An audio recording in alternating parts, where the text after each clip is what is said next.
Misy horonan-tsary somary fofofompo izay navoaka ny vaovaon'ny Kolo TV tao anatin'ny tambanjotra Facebook izay siteny Randriana Soloniako mandefa valankafatra ho an'ny filoham-pirenena Andry Rajoelina izay nilaza tao amin'ny haina manjerim-pirenena ny Alahady alina lasa teo fa tsy nihozatra no hampandrosoana ny firenena fanisaina hoy ny filoham-pirenena Andry Rajoelina ary nanome valankafatra ho an'izany afatra izany moa i Andriamatoa siteny Randriana Soloniako ary holazaintsika ny mikasika izay sy hafa izay tokony holazaina fa melohany hilazantsika izay aloha dia abonné vetivety alohan'ny chaîne antsika ary azadina ihany koa ny manao j'aime ny vidéo indrindra aza adinona ny mametraka ny commentaire ndeha aloha idirantsika vetivety izany fanaovana abonnement izany melohany hirsoantsika amin'ny resaka izay ataontsika ndao ary tompoko lahy ndao ary tompoko vavy abonné vetivety ary ny chaîne antsika.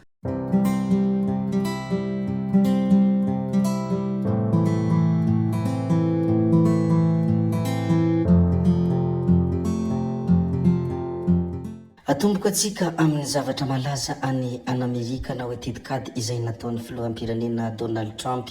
omena $10 ireo vahiny tsy ara-dalàna mba hiala ao Etazonia raha ny tetikady izay navoaka ny Donald Trump. Araka ny nivoaka tany Etazonia moa dia niova tetikady ny fanjakana Amerikanina amin'ny fandroahana ny vahiny tsy ara-dalàna hahazo $10 na hoe 4.7 tapitrisa ariary eo no eo miampy billet d'avion memempona ireo hiala antsitrapo any Etazonia. Nilaza moa izy ireo fa tsy nahomby firy ny fandroahana faobe miaraka amin'ny fisamborana satria tsy dia nisy afatsy ny 4 sy rehetsy no lasa. Voalaza fa ity hevitra vaovao ity no mora lavitra ho an'ny Etazonia no manatanteraka azy ary efa nisy olona iray avy any Honduras no nisitraka an'ity fepetra vaovao ity. Nanoloana ity tetikady vaovao izay nataon'ny fanjakana Amerikanina ity moa dia be dia be ny fanehoan-kevitran'olona amony sasany nilaza ny hoe tena perta ireo olona izay efa lasa tahaka izay dia tsy nody mba nahazo an'izany $10 izany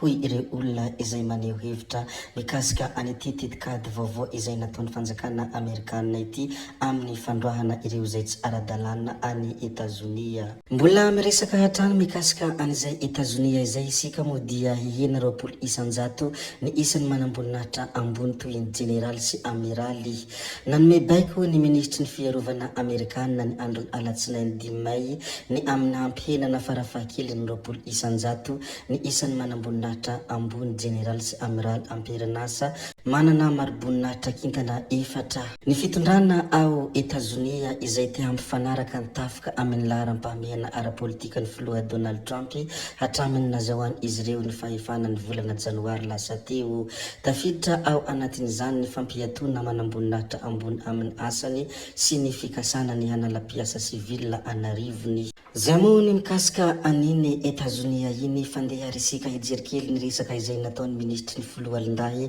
mikasika ny ampamoaka ny kolonel Rakoto Mamonjy. Fitondrantena mivoana amin'ny maha-miaramila hoy ny ministry ny filoha Alindahy. Fitondrantena mivoana amin'ny maha-miaramila ary indrindra amin'ny maha-manamboninahitra azy ny fihetsika nataony ka mahafantatra ny vokatra izany amin'ny asany izy hoy ny ministry ny filoha Alindahy Saville Lamonja Delphin izay isan'ny voaresaka tao anatin'ny ampamoaka ny kolonel Rakoto Mamonjy Patrick. Voalaza fa voasiketa toy izany ihany koa ireo mpiara-miasa amin'ny fampelezana vaovao toy ireny hoy ity ministra ity ary mitodika amin'ny andiany livahany ny sekoly ny anarany ary ny ministerany maso ny mpanara-baovao hoy hafatra izay nambarany ity ministra ity ho an'ny iny kolonel Rakoto Mamonjy Patrick izay nanao ny ampamoaka iny. Zay moa ny mikasika an'iny Savelo Lamonja Delphin sy ny ampamoaka izay nataon'ny kolonel Patrick iny fandeha risika iresaka kely ny mikasika ny fivoriana voalohany parlemanta Roatonta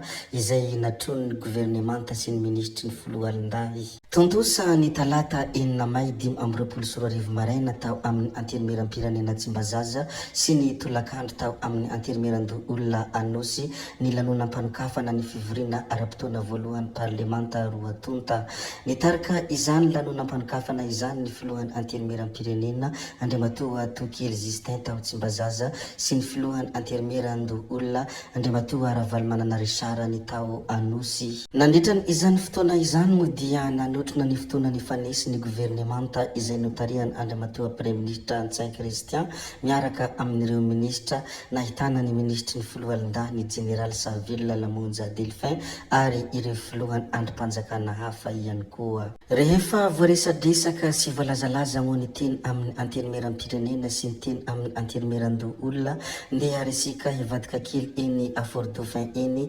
mikasika an'ity zavanisy ity. Draine Anosy nanatanteraka dinika fanomanana ny revie izay ataon'ny volana Jona hiarahana amin'ny Cisco telo sy ny fanomanana ny fiatrehana ny fanadinam-panjakana ary ny asa manandrify ny sampandrara tsirairay mandritra ny ity volana ity ny teo anivon'ny Draine Anosy ny androny iny alatsinainy 5 May 2024 iny. Raha araka ny loharanom-baovao izay nambarany Arona Kennedy moa dia nitaraka izany ny talempagitry ny fanabeazam-pirenena Anosy. Tsy latsa-danja moa izay zavatra nisy teny Fort Dauphin izany, noho izany dia zareko aminareo ankafaliana sy ampitiavana ny mikasika an'iny zavatra izay nolazaintsika teo iny izay nitarihin'ny talempagitry ny fanabeazam-pirenena Anosy. Fa ity hafa manaraka izay hozarentsika ity ihany koa dia hita tao amin'ny midi Madagasikara, koa dia zareko aminareo ampitiavana sy ankafaliana ihany koa. Raiky amby 20 isanandro no matin'ny accident ao a Madagasikara.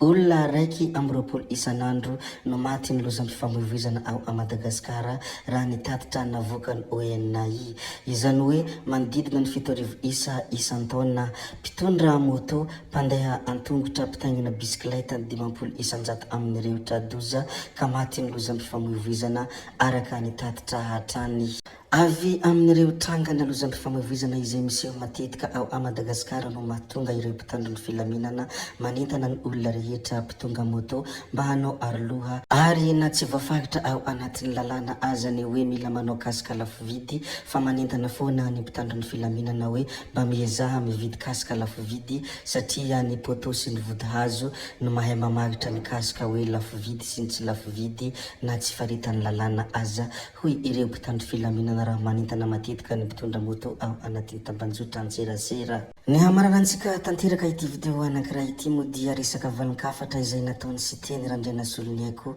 ho an'ny filoham-pirenena Andry Rajoelina izay nilaza tao amin'ny hena manjerim-pirenena ny Alahady alina lasa teo fa tsy nihozatra no hampandrosoana ny firenena fa nisaina hoe hafatra izay nambarany Andry Rajoelina. Na tsy nilaza anarana na tsy nitonona anarana aza ny filoha Andry Rajoelina tamin'ny iny fanehoan-kevitra iny fa nitao anatin'ny sainy mardiany hoe miantefa amin'ny Siteny Randriana Soloniako izany hafatra izany. Nazava moa ny valon-kafatra izay nambarany Siteny Randriana Soloniako tao anatin'ny horonan-tsary fo izay nivoaka ny hoe izaho tsy PD ary nanantena aho hoe hitafa tamin'ny vahoaka malagasy ny filoha Andry Rajoelina mba hilazany hoe amin'izao ny fotoana hizarana ilay 100 euro isan'ny tokantrano hoe hafatra izay nambarany Siteny kinanjo anefa blabla sy ny vavabe no sisa hita tao. Ho anareo rehetra izay mpanara-baovao raha tia hita Antsipriany izany valon-kafatra izay nataony Siteny izany dia manasa anareo hanaraka ao anatin'ny fampahalalam-baovao